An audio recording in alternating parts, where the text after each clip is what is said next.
I'm Greg Shapiro, and let's clear up trans rights. Democratic senators demand reversal of Trump-era transgender prison policy amid safety concerns. 3 Democratic U.S. senators, Edward Markey, along with Jeff Merkley and Mazie Hirono, sent a letter to Acting Attorney General Todd Blanche and Federal Bureau of Prisons Director William Marshall III, criticizing changes tied to Trump's Executive Order 14168. The policy changes, introduced last year, rolled back Biden-era protections for transgender inmates. According to the senators, the new rules require prison staff to use pronouns based on what the policy calls biological sex, and they suspend gender-related accommodations and restrict access to gender-affirming care.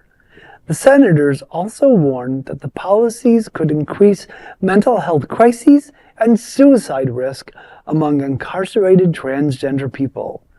The changes include bans on federal funding for gender-affirming treatments and restrictions on clothing, cosmetics, wigs, and other gender-affirming items.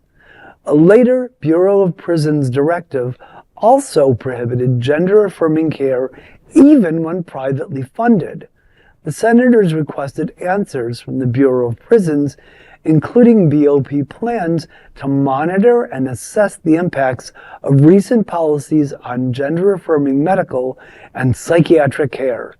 The letter asks for a count of transgender, non-binary, intersex, and gender-diverse individuals transferred to a different facility since January 20th, 2025 on account of their gender, and also asks for details of how the Bureau of Prisons will protect the physical and emotional health and safety of incarcerated transgender individuals since it has stopped enforcing Prison Rape Elimination Act and more.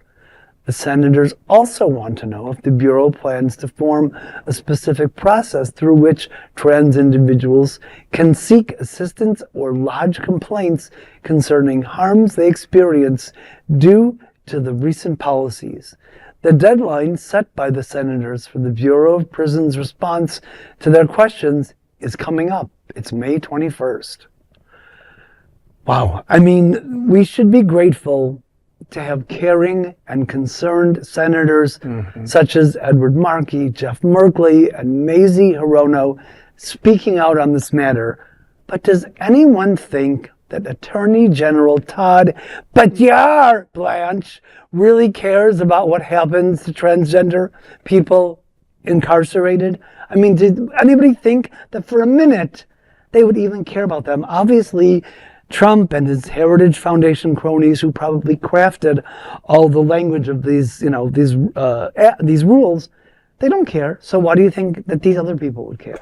You know, I mean, I do believe that if people of this country truly commit crimes and truly are guilty, they should, serve their time as appropriate. However, it is a fact that there are a tremendous number of abuses that are illegal within the system, and whatever rights prisoners have, according to the law, are so often taken away. And to imagine being transgender, where even a lot of transgender people are basically incarcerated when they're not even in jail in this society. Right. So to then, it's almost to me as if they're being incarcerated twice and punished twice, or even worse. So I echo you. Thank you to any politicians, senators who actually stand up and, fight for not just the rights of prisoners, but also the trans community. And by the way, I always think about, in my mind, there are innocent people who are stuck in that system as well, in the system as well. So we've got to have rights. Yes. Yeah. Wow. Thank you so much for that story, Greg. There is no other queer nonprofit media platform like this in the entire world. Support, please, our LGBTQ stories by sharing them and subscribing to Queer News Tonight.